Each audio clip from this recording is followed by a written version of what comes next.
Should you stop saving for retirement to save for a down payment on a home? What difference does delaying retirement savings by 2 years make? And do you spend more money when you pay with a credit card than you do when you pay with cash? We'll answer these questions and more on this, the 120th episode of the DoughRoller Podcast. Welcome to the DoughRoller Podcast, where the best thing money can buy is financial freedom. We help you make more, spend less, and invest the rest. And now your host, Rob Berger. Whether you're just starting out, buried under a mountain of debt, or well on your way to financial freedom, this is the podcast to help you take your finances to the next level. Hey everybody, hope you're having a great day. I had a couple of firsts in my life over the last couple of days. My wife and I did. The first was that on Sunday we dropped our son off at the Marines Recruitment Center so that he could head to Parris Island for boot camp. And the second first is related. We knew this was coming. He warned us. The last night he arrived at Parris Island on Monday, and at 1 a.m, Tuesday morning, the phone rang, and I immediately knew who it was, and we answered, and it was him. And a lot of commotion in the background. I expected a drill sergeant to be yelling in his ear. Didn't hear that. But a lot of commotion in the background, and he read about an 8-second script to us that basically said, "I've arrived safely, and you won't hear from me again for a while. Have a nice day." Didn't quite go like that, but it was an 8-second script, and then he hung up. That was it. So that's what you get when you're a parent and you send a son or daughter to the Marines. But we were glad to hear that he arrived safely, and it'll be interesting to hear. It's in 3 months, although we will get some letters eventually. But it'll be interesting to see how that goes for him. I'll tell you, he worked hard to prepare for it. I think you certainly can prepare physically, and I think he was as prepared physically as one could be. It's the emotional part, the psychological part that'll be tough. I think probably for most young men and women that go into any of the armed services, certainly the Marines. Although I think and I hope and pray that he'll be just fine. But that's where our son is. That was a new experience for us, and we're looking forward to that first letter, which I think should come in a couple of weeks. We don't even have his address yet. I think that's what we get when he writes us for the first time. We find out how we can then reach out back out to him. I'm sure some of you listening either have experienced this firsthand as a Marine, and I'm sure some of you parents out there have had sons and daughters do the same thing, so you've experienced it as a parent as well. So for the show today, I have a couple of emails that I received from readers that I want to share with you. One for our sort of reader question of the day, but then our main topic comes from a listener as well. And, I'm getting more and more of my topiks from all of you, which is really, in some ways, kind of how I'd like it. Certainly some of the topics I come up with on my own, but, I like to hear from you guys, to hear what's important to you and what's on your mind, what issues you're struggling with. And so a lot of the topics for the main topics for the shows come from you guys as well, and that's very helpful to me, and it lets me know kind of where you guys are, what you're thinking about, what's on your mind, what's important to you. And so if you have topics or questions, things for future shows, don't hesitate to email me, dr@doughroller.net. And that's been a big help. So that's what we've got in store for today. And so let me start with the reader. I call it a reader question in some ways, or a listener question. They're both listener questions. But one of the formats that I like to do is sort of a quick question up front, and then go to the main topic, and then end the show with a tip or tool of the day. And so that's what we're going to do.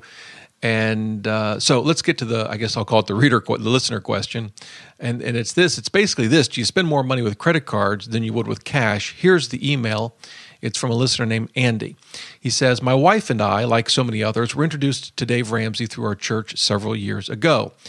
As he's the first to admit, very little of what he teaches is original material. Nevertheless, it helped us focus on one singular principle to follow in our path to financial freedom. That said, I don't agree with everything he teaches. He does a tremendous job, possibly more than anyone else, of helping people get out of debt. Past that, I probably only agree with about half of what he teaches, to each his own, I suppose. On to my question regarding credit cards. I read some of your posts about credit cards. I was always of the theory that using credit cards was harmless and possibly even beneficial given the points, rewards, cashback scenarios, as long as you paid it off every month. Since then, I've heard Ramsey say, along with a couple others, that it's still worse because you spend more on credit cards. Apparently, there is science to indicate that the physical act of handing over cash is more difficult for people, thereby keeping them from spending as much. I wonder if you've ever hit on this topic in your work. Well, actually, I have, Andy, and it's a great question, and it's a question that I've given some thought to, and certainly will give you my thoughts here today. It's an interesting question that I think people like to generalize. Either, cash is better because you spend more with credit, don't ever use a credit card, or credit cards are good because of convenience and the rewards, so you're stupid not to use a credit card. I kind of find both extremes silly. Silly maybe is the wrong word. Incomplete, that's a better word. I shouldn't say silly. I find them incomplete.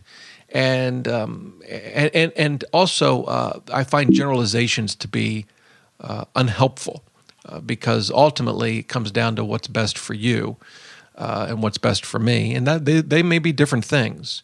So, but that said, let me give you some reactions to Andy's question, because I know some of you are probably, have had this same question that you've been trying to figure out. First of all, it makes sense to me that cash is harder to spend. I mean, just kind of putting aside the science for a moment, the studies, my own viewpoints and what I do, it makes sense to me that in many scenarios, I would spend less with cash. That makes sense to me. It's harder to let go of that cash than to just pull out the plastic and pay with a credit card, or for that matter, even a debit card. I mean, to me, there's a difference, but there's not a huge difference. I mean, yes, a debit card comes right out of your checking account, but frankly, I think a lot of people don't check their checking account balance every day.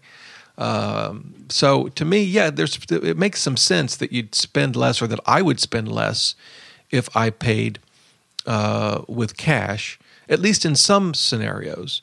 Now, one might say, well, then why don't you do that? Well, I think there are a number of reasons, and we'll talk about some of them here in a minute. But at the end of the day, I focus on what my goals are. And if I'm meeting my financial goals, I'm okay if I'm spending a little bit more. I'm probably spending a little bit more for a reason, and we'll come to some of those in just a second. So let's go to the studies, the science.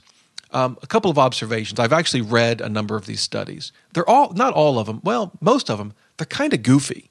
I mean, they're kind of artificial. They're studies where they bring people in and they say, okay, you're going to plan a dinner. Here's all the things that you're going to have for the dinner. And some use cash, some are told you're going to use cash, some are going to use credit. How much would you spend? Kind of quote unquote studies, which I suppose have some value, but boy, they seem so artificial. It's kind of hard to really get a sense that tells us anything meaningful. There's also a Dun and Bradstreet study that I've only read about. I can't find the study anywhere. If anyone can find it and has it, I'd love to see it. Please send it to me. About how with McDonald's, folks spend 12 to 18% more with a credit card than they do with cash. That kind of study, I do worry a bit about the cause and effect. I mean, there could be reasons for that don't necessarily tell us much about spending cash versus paying with a credit card.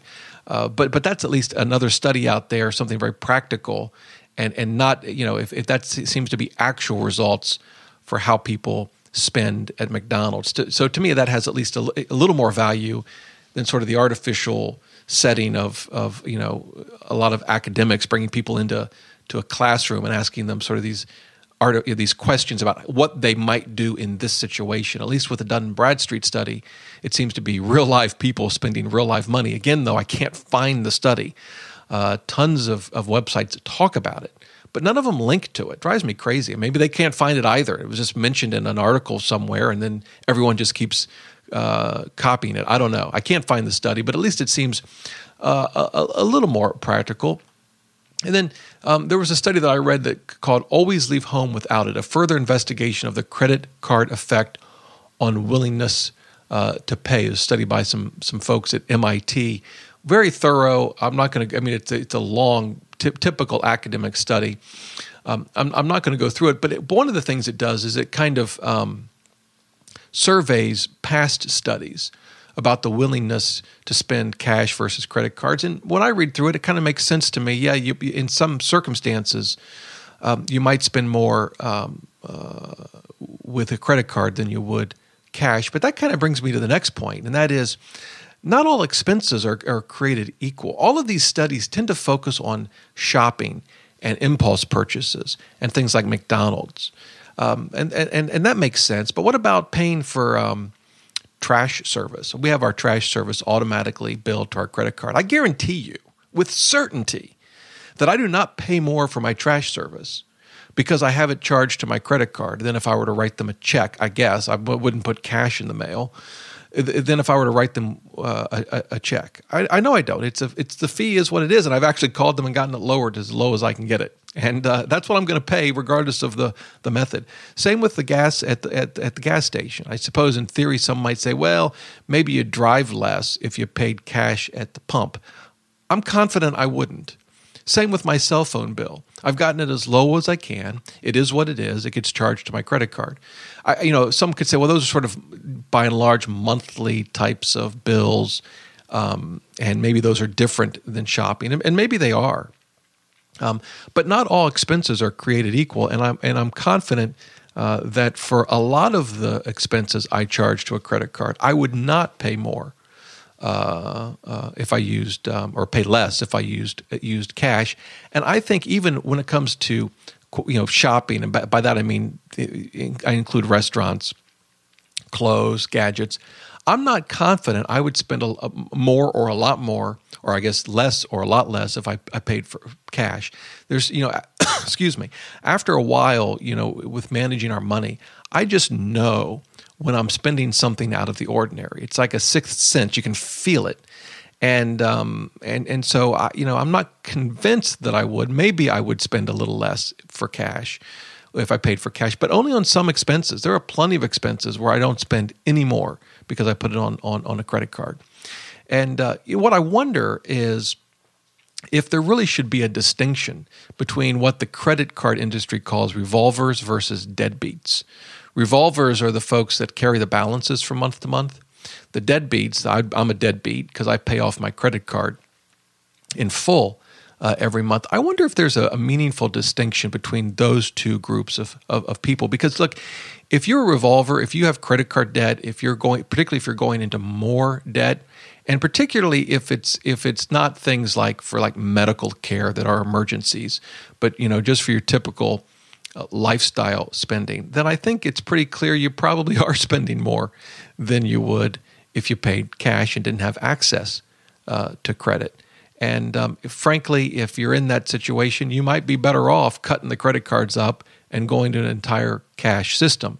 But I wonder if there's not a distinction between those two types of credit card users, those that revolve their balances from month to month and those that pay them off in full. I don't think that the deadbeats of the world, myself included, the fact that you pay off your credit card bill in full every month means that you spend just as much with a credit card than you would if you used cash. But I think it's probably I would think it's a less significant difference, particularly if you're also meeting all of your savings goals, 529, plan for your kids' education, 401k and IRAs for retirement. You've got an emergency fund. If you're meeting all of those savings goals and you're paying off your credit cards in full every month, this almost, to me, seems like a non-issue. I suppose one could say you could save even more. Maybe you could. But I think this is nevertheless an important distinction, revolvers versus deadbeats. I also wonder if the age of the spender matters. I mean, we're at an age now where kids grow up, they have some cash, but a lot of them are kind of just used to the electronic payment systems. And it's only going to get move in that direction even more. Apple just launched Apple Pay. I got my iPhone 6 Plus. Yes, I bought it. If you've listened to my podcast on how to find the best iPhone deals, you know I was going to get it in part because my employer paid for a big chunk of it. But I got to be honest with you, it's the coolest phone out there. I mean, it's as simple as that. But it has Apple Pay. I've actually got my Capital One Venture card put into the Apple Pay. Now I can pay with the touch of a button, and for the retailers that accept it. So I think for the younger generation, they're growing up not in a cashless society, and they no doubt get cash for birthdays and holidays and whatnot. So they certainly have some cash, but less so. And I wonder if that distinction is going away with the younger generation. I don't know. I don't have any studies on that. But it's just a thought, and kind of related to that too. The studies, we love studies, right? And we quote them in retirement savings, investing. There was a study I mentioned a while back on the fact that index fund investors tend to stick to their investing plan more than folks that invest in actively managed funds. We like studies, we like averages, but at the end of the day, you are not the result of a study or an average. If we were all, if that were the case, if we were all the result of averages, we'd all have 2.3 children. I mean, so I couldn't find a study on the age of the spender, but even if I could, frankly, the studies, they're interesting. Maybe they're insightful. Sometimes they're not. But at the end of the day, what really matters is how you handle your finances and how you'll handle cash versus credit cards. And it also brings me to another idea, and that is, does it matter between debit cards and credit cards? I know Dave Ramsey uses a debit card, but I'm not sure that would help me much. I suppose you could say, well, it comes out of your checking account immediately, but that's only relevant if I actually look at my checking account every day. Some do, some don't. I look at YNAB, and in YNAB, the credit card payments come out just as fast as the cash or the debit card payments. And I can look at my YNAB budget on my iPhone, on my iPad. I can record spending right in my iPhone. So I look at my YNAB budget, and that tells me what I have left to spend, not my checking account. But I do wonder if debit cards are any better than credit cards, and I suspect even if they are a little better at sort of encouraging people to spend less, they can't be as good as cash. So I suppose one argument could be you don't use a debit card or a credit card. And that actually brings me to the final point here, and that is one of the reasons cash may reduce spending is because of the inconvenience factor. You may just run out. You may not have enough. You may not carry enough. And for some people, that might be a great reason to use cash, but it's exactly why I don't. I want the convenience. That is a big reason I use a credit card. I like the convenience. And I pay my credit card off in full every month. I'm saving for retirement. I've got our children's education funded. We have an emergency fund. So to me, the convenience factor is a big reason why I use a credit card. But for some, the inconvenience of using cash may be a great reason to avoid the credit cards and to sort of feel that inconvenience. Maybe it'll help you spend a little less. That's sort of, I guess, a long-winded answer to Andy's email. Yes, the studies are out there. Yes, they generally show you spend more with credit cards than cash. They're all kind of goofy, in my opinion, for the most part. And they don't distinguish between the types of expenses. They don't distinguish between revolvers and deadbeats. They don't factor in the age of the spender. And so I think there are a lot of missing pieces there, but they are what they are. And at the end of the day, you can throw them all away. The question is, what's best for you? Are you managing your finances? You have no credit card debt, you pay it off each month, you're saving for the goals that you have, or you're not. And at the end of the day, you need to do what's best for you. Forget the studies, forget me, forget my views on this. What is working for you? And if you're struggling and things aren't working and you're still using the credit cards, try this. Give them up for a month. Spend cash for just 1 month and see if it works for you. See if you spend less. That's the best way, far better than a study or anything I could say. So there you go. That's my response to Andy. Of course, if you have a view on this, don't hesitate to send me an email, dr@DoughRoller.net. Okay, on to the main topic for today's show. This comes from an email from a listener named Christy. She writes in, I've been thoroughly enjoying your podcast and I've been meaning to send in a question for quite some time. My husband and I just moved to Texas, and I'm assuming we continue to live in the area, and our jobs we are looking to potentially buy a house in about 2 years. My question is this. Is it wise to slow down retirement contributions so we can save a solid 20% for down payment? I feel like we should make minimal contributions to retirement while throwing the bulk into a house fund, but I read and hear so much about maxing out retirement accounts it makes me nervous to save for a house before maxing out those accounts. Our income is pretty limited right now, about $50,000 a year, but my husband is in IT, and we expect his income to go up significantly over the next 2 years as he obtains certifications in his field. I'm just starting a part-time position this week and have the flexibility to pick up extra shifts, but I'm really trying to focus on being at home with our infant daughter right now. Should we max out let me try that again. Should we max out an IRA for each of us and only after that consider saving for a house? They don't have access to a 401k. Or is it okay to do minimal investing for retirement while we save like crazy for a down payment? They're in their 20s. They have $20,000 saved in a workplace 401k. They have no debt. Any advice would be appreciated. Thanks for being willing to help. Well, first of all, Christy, great question. Before I dive into at least my thoughts on her question, sort of a bigger picture idea. Prioritizing financial goals is one of the hardest things to do.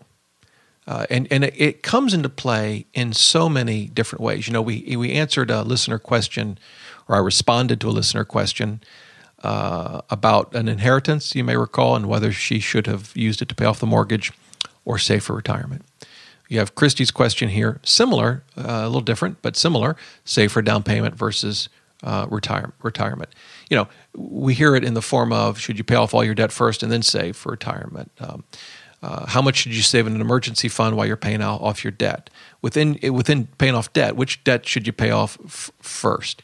I mean, the list of competing financial goals goes on and on and on. We're constantly faced with these sorts of decisions, and they're not easy.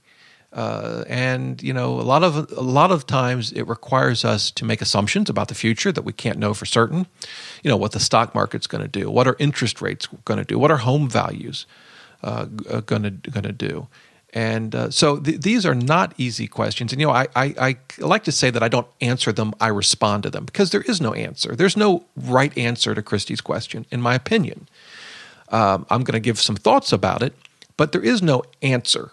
I think there are understanding the pros and cons, the issues, and what you value. A lot of it's going to come down to what's important to you. For many, owning your own home is an extremely important thing to do. It was important to us. And that's going to influence my response to Christy's email. But I know that for others, owning a home isn't important at all. In fact, for some people, owning a home is a burden. You like the freedom of renting and being able to move from year to year, maybe move to new towns from year to year. So a lot of it comes down to very personal goals and desires and dreams. So there's no one right answer, but I kind of go through this before I jump into the details of Christy's question, because I've been thinking about putting together a podcast that talks about, at a high level, how to prioritize your finances, your financial goals.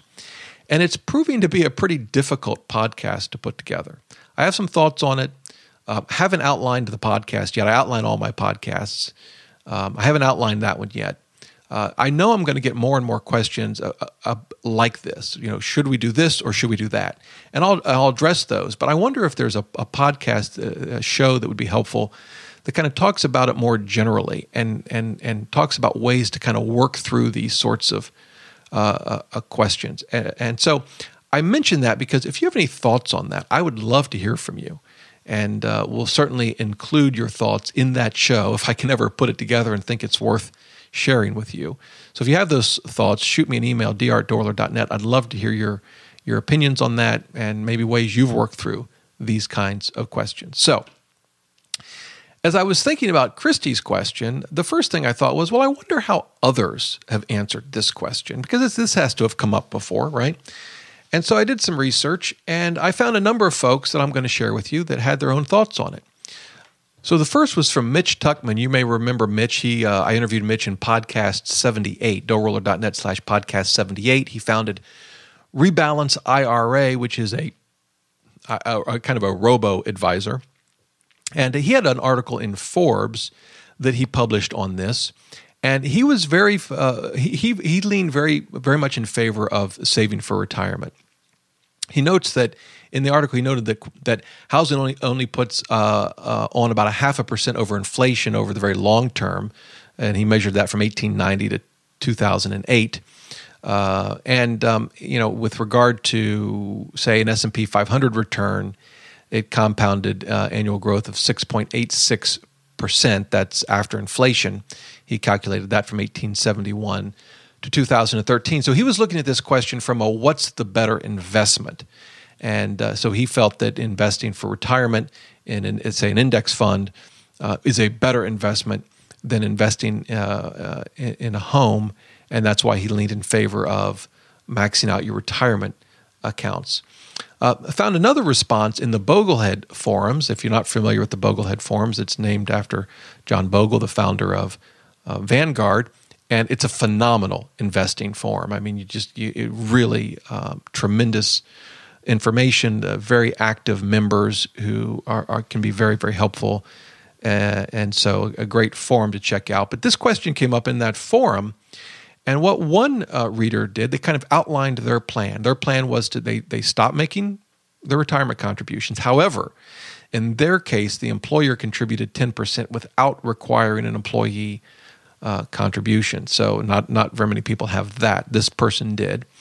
They then kept money aside in a savings account, I guess money that would have gone into the 403B, and they continued, though, to max out 2 Roth IRAs. So that wouldn't be as much money as what you could max out a 403B, right?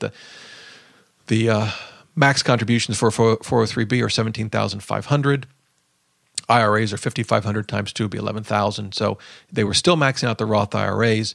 They were leaving the rest in a savings account until they reached 10%. Once they reached 10%, they then contributed partly to the 403B and partly to the down payment. Now, what I kind of liked about this approach was that they were tackling multiple financial goals at the same time. For this person, it wasn't all or nothing. Now, in some cases, for you, all or nothing might be the better approach. But as I've mentioned many, many times, sometimes it's not all or nothing. It's a little bit of both, and that was the approach this person took, and that's why I mentioned it. I think it's I don't think it's the right approach, but it certainly struck me as a reasonable approach. So that was their approach. Then on CNN, Walter Updegrave, who wrote an article actually a few years ago, they very much sided on this on the Save for Retirement ASAP. He wrote, saving for retirement isn't something to do with leftover money. It should be considered a core living expense. It is paying for housing and food that you'll need after you leave the workforce.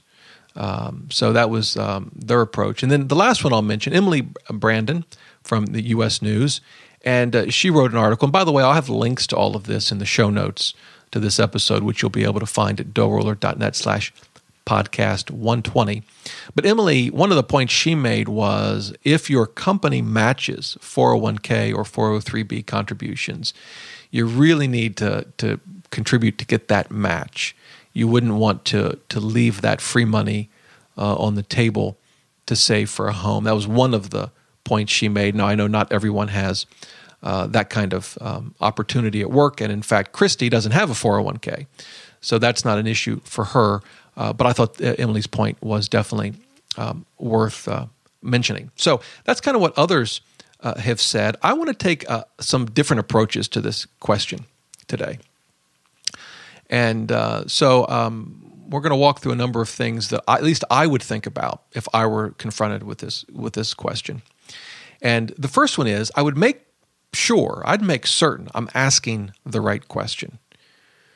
What do I mean? Well, the question we've got right now is, do we slow down or maybe even eliminate retirement savings for 2 years to save for a down payment?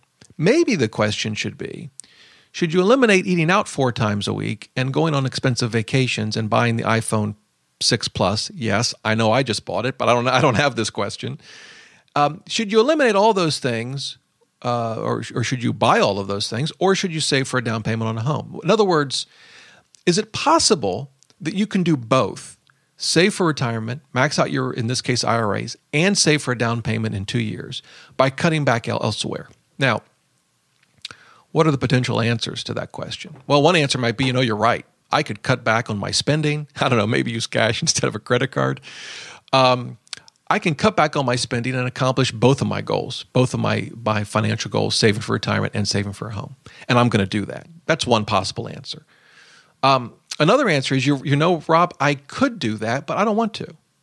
I'm making decisions that are important to me. I'm making decisions that are meaningful to my life, my family's life, and we don't want to cut back on these things. We don't want to. We want to go on a nice vacation every year, and so yes, in theory we could, but we're not going to. So we're back to where we started. We still have to make this decision: save for home or save for retirement. Right? That's another possibility. A third possibility is no, we can't. We've looked at that. We've cut expenses to the bone. There's no way we can cut more out. We're doing the best we can. Right? It doesn't really matter what the answer is. I think just as long as you ask the question. Whenever you're dealing with competing financial goals and you think you can only do one thing or another, make sure that's really true. Again, it might be true. Maybe it's not true. Maybe you're spending money in other ways, but you want to spend money in other ways. That's a judgment call only you can make. But I think it's worth, before you go down this path of I've only got 2 choices here, make sure you've considered your finances and where you're spending money.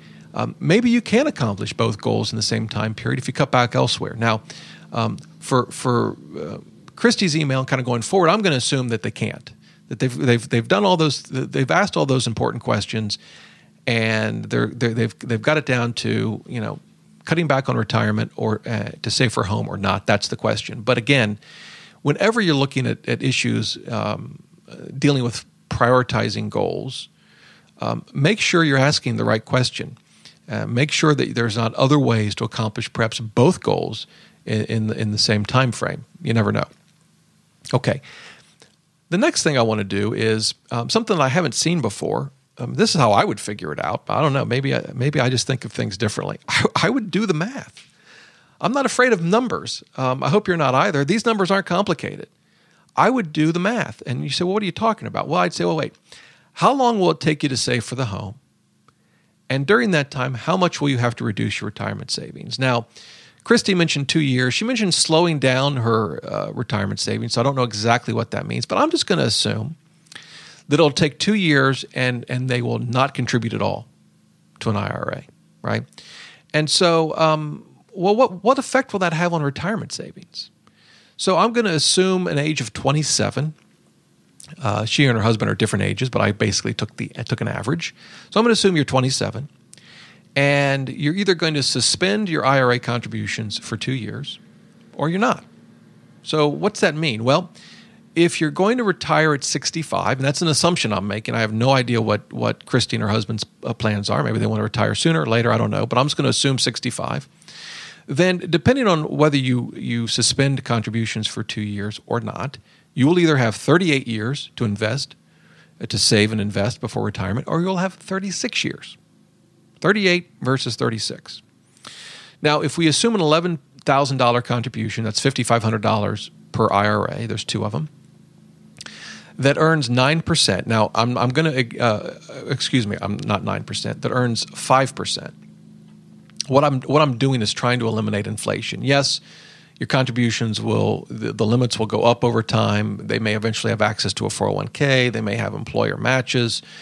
All kinds of things are going to happen that we can't even imagine over the next 36 or 38 years. But I'm just going to assume they contribute $11,000 each year, just to make it simple, and that they earn 5%. I picked 5% as a way to kind of take inflation out of the picture.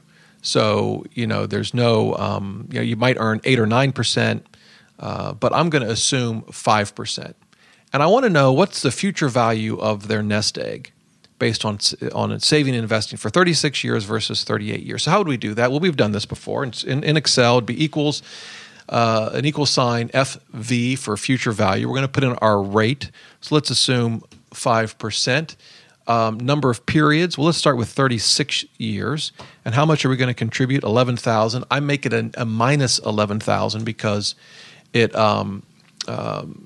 results in a positive number. I know that's kind of odd, but just makes it a little easier. And so what do you have after 36 years? Are you calculating this? I hope if you're driving, you're going to have to do the calculation in your head. It's probably not that easy to do.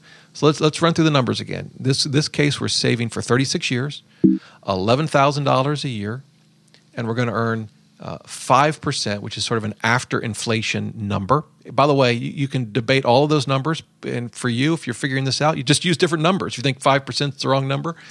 You think it should be 4? You think it should be 6? You think it should be 5.73897% return? Fine, put it in. I don't care. So what's 36 years of savings get you? $1,054,200.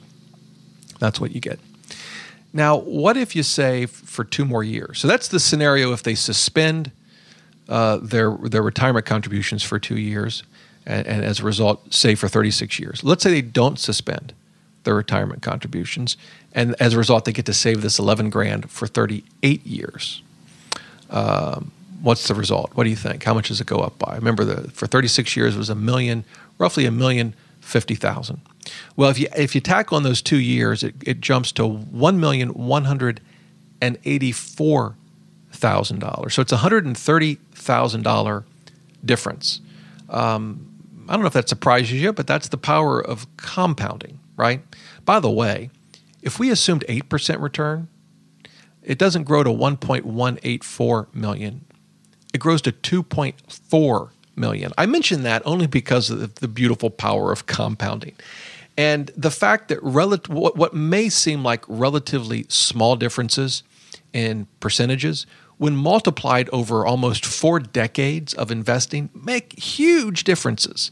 Think about that the next time you add up the costs you're paying for expensive mutual funds and expensive advice. Okay, enough of that. So the difference is $130,000. 36 years get you $1,050,000 roughly. 38 years get you $1,185,000. Now, I think there are 2 ways to look at this number, or these numbers. One is, holy cow, delaying savings for 2 years results in a loss of $130,000 30 years from now. There ain't no way I'm going to suspend my retirement savings. I think that's one way to look at it. Another way is, hey, I can meet my retirement goals even if I delay saving for 2 years. You know what? A retirement goal, $1 million, $1,050,000 in retirement, and this is, again, I've already taken inflation out, right?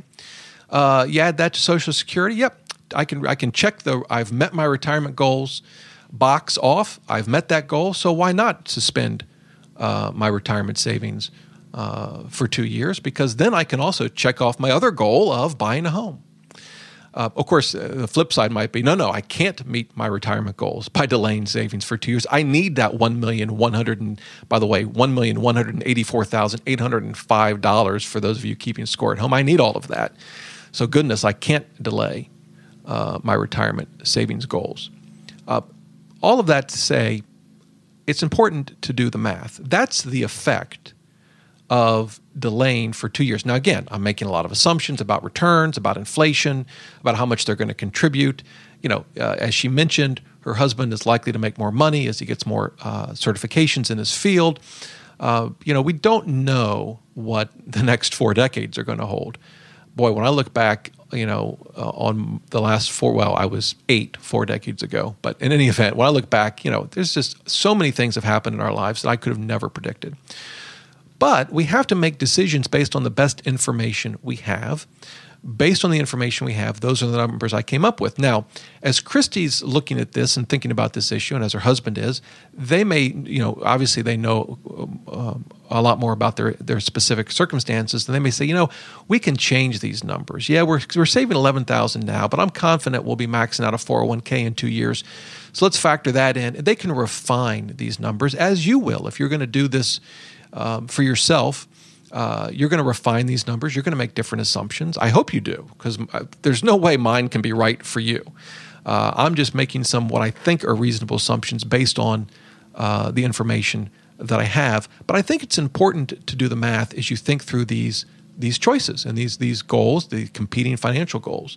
When I look at these numbers, I think, one thing we haven't factored in comparing 36 years of investing versus 38 years is the home itself. And that kind of brings me to the next point. Once you've done the math, right, and this is just the math on the retirement side, you then have to think about, well, what's the value of buying a home in 2 years versus maybe waiting a number of years? If you max out your retirement, I don't know when they can buy a home. They can buy a home, let's say 2 years from now if they suspend their retirement. Maybe it's 5 years if they don't suspend their retirement. I don't know. Maybe it's 3 or 4. Maybe it's 10. But here's the point I want to make on the home side of this equation. We've talked about the math for the retirement savings. Now let's talk about the home. Homes have value. There's a lot said about a home not being a great investment. And in some ways, it's not a great investment, but it still is an investment. Homes have value. Over the long term, they do go up. Even in Mitch's Forbes article that I referenced earlier, he concluded that homes go up about 0.5 point more than inflation over the long term. Actually, that's better than I thought. I assumed they just went up by inflation. But they do have a value, and I think that's a point worth making. I think there's been so much about how investing in stocks has a better return than investing in a home. Yeah, in some ways, though, they're incredibly hard to compare because they're two totally different things. With homes, you have leverage, which can actually improve your returns. They can hurt your returns in a loss, but over the long term, homes go up in value. You have tax advantages. By the way, the most significant, from my opinion, is not the tax breaks you get on the interest you pay. All that effectively does is lower your interest rate, your effective interest rate. To me, the big tax break is the no capital gains within certain limits. When you sell your home, that is a huge tax advantage. So comparing a home versus comparing investment in a stock, I don't think those are really great comparisons. Certainly, if you were going to invest in the stock market versus an investment property, then there's some comparisons you might want to do. But when you're buying a home to live in, I think comparing it to the stock market to make your decision is pretty hard to do. Some of you may take that approach. If you do, that's fine. I don't find it all that helpful. I will say, though, that a home is not a great investment. And if you want to see some numbers on that, I encourage you to check out podcast 76, DoughRoller.net/podcast 76. That's where I kind of walked through the first home my wife and I owned. We owned it for 11 years, from 93 to 2004. And I walked through all of the numbers and calculated our return on that investment. And it was okay. It wasn't great, but it was okay. And you can check out those results if you'd like to. The takeaway, though, is a home still has value. A home is still a good investment, maybe not a great investment, but it is a good investment. And more importantly, for many folks, certainly this was true for my wife and I, we wanted a home. We wanted a home of our own, a place that we could call our own. That was an important financial goal for us. I can't make that decision for you, obviously. For some people, it's important. For some people, it's not. It sounds to me like for Christy and her husband, it's important, but even that is a decision they would have to make. But here's the other thing. One of our financial goals wasn't just to buy a home. It was to have a home free and clear by the time we retired. That is another financial goal for us. And the sooner you buy the home, the sooner you can pay it off. Now, that's sort of the other equation. Now, is 2 years to save? They buy 2 years from now versus, let's say they max out their retirement account and they buy it in year 3 or year 4, is that going to make a huge difference 30 years from now? Either way, they're likely going to have it paid off when they retire. They're in their 20s now. Let's say they buy the home when they're 30. 30-year mortgage, they have it paid off when they're 60. Yes, they might move. Yes, they may refinance. Yes, all kinds of things are going to happen that we can't even begin to predict. But that's the home side of this equation is, how important is it for you to own a home? And if you do, the goal of being debt-free, no mortgage by the time your retirement suggests that the sooner you buy the home, the better. Now, from the sound of all of this, you may conclude that what I think she ought to do is suspend her retirement savings and save for a house. That's not at all what I'm suggesting. In my case, it's interesting. In my case, if I look back when we bought our first home, that's effectively what we did. We didn't suspend it exactly, but we definitely sacrificed retirement savings in order to buy a home when we did. And it worked out fine, and I have no complaints about how things turned out. I probably wouldn't make that decision today for me, because I would look at the numbers and think, wow, suspending $11,000 investment for just 2 years cost me $130,000. And by the way, this is after factoring in inflation, right? I'm assuming a 5% return. That's how I would probably respond to the math today. By the way, I'm not so sure my wife would respond that way. And that's where, you guys have to, come together and hopefully, reach an agreement without too much pain and suffering. Sometimes, you're in line with each other and you both reach the same conclusion. Sometimes you don't. So, part of that is to say your views change over time. I'm different today than I was when we bought our first home, and I have different priorities. And I probably would have waited a couple of more years to buy a home than we did if I were making that decision today. But that's my decision, and ultimately, what you have to decide is what's important for you. And with that, the final thing I would say is take a holistic approach to these decisions. Don't look at just the retirement and the home. Look at all of your financial goals. One of the things that Christy said in her email that really stood out to me that I haven't even mentioned yet is, in fact, the very last thing she says, they have no debt. That is, I think, a very significant part of her email. When I hear that, they've got no debt, they're in their 20s, they've already saved up some money in a workplace 401k, they're maxing out their IRA right now, and they want to maybe slow down the IRA investments for 2 years. And when they do, they'll be able to have a 20% down payment. I don't think they can make a bad decision. Based on what they've told me, they seem to be in pretty solid financial shape. So, one decision over another, it's likely going to come down to how much they value buying a home versus how much they value saving for retirement. Sometimes there are wrong answers, right? Oh, no, goodness, no, don't go do that. But oftentimes there really isn't one right approach. It's going to come down to what they value. Now, if someone said, I want to retire at age 40, you might have a different answer. I'm assuming they're going to retire at the traditional age of 65. Maybe that's wrong. Only they can make that decision for themselves. And it comes down to what their financial goals are. And again, on the flip side, maybe buying a home is extremely important to them. But anyway, that's how I would work through it. That's kind of my approach. As I said, if I were making this decision today, I would be hard-pressed to stop the retirement savings. But, that's easy for me to say as I sit here and record this podcast in the basement of my home. So, that's, I guess, maybe in some ways not all that meaningful what I would do. The question ultimately is what you're going to do. So that's how I'd work through it. If you have other thoughts on Christy's question, other things you think that she should consider, other factors, would love to hear from you. Shoot me an email at dr@doughroller.net. But that's what I would think of. The one thing that really stands out, though, for me is do the math. I see all these articles online, and they don't talk about the numbers. Do the math. You sit down and say, if I make this decision based on the information I have today, what will be the effects a year from now, 5 years from now, 30 years from now? And if I make the other decision, what will be the effect? And one thing, by the way, that that I haven't mentioned is if they do buy a home, will their expenses go up? And maybe they'll go down, by the way, but will they go up when you add in home maintenance and all that other kinds of things? And how will that affect their ability to save for retirement? That's another factor that should be considered. So there you go. Hope that's helpful to you. Again, Christy, appreciate your email. So the tip of the day, before we close out the show, is actually a tool, and it's one I've mentioned in the past. It's one I'm using right now.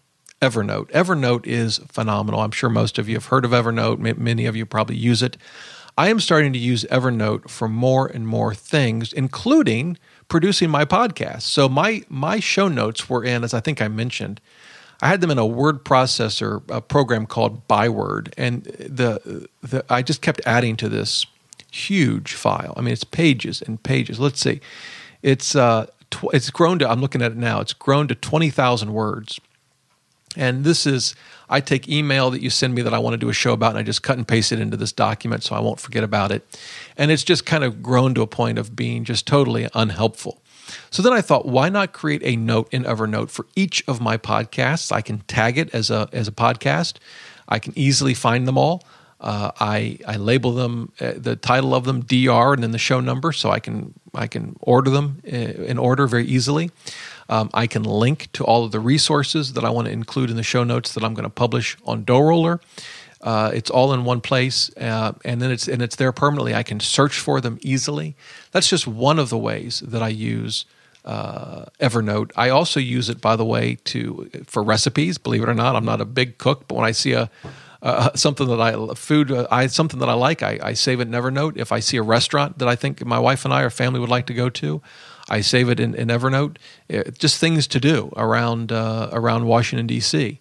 I'll save it in Evernote. A really great tool, and could also be great for finances. Maybe you see sales online. You can save them to Evernote, or maybe you see an article online about asset allocation that you want to read later, but you don't have the time. Save it in Evernote. Really a great tool. I highly recommend it. Have been using it for quite some time now. But what I find is the more I use it, the more fantastic the tool becomes. And you can even create feeds where it will bring articles into Evernote automatically.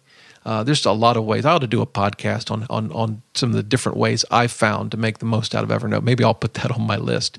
But that's the tool of the day. Very helpful. And if you use it and have some tips you want to share, I'd love to hear them. So shoot me an email on that, dr@doughroller.net. Maybe I'll include them in the episode if I ever put one together on how to use Evernote. But been a very helpful tool. Now I'm using it for this podcast, and it has made my life much, much easier. Hey, I hope you all have a great day. Until next time, remember, the best thing money can buy is financial freedom.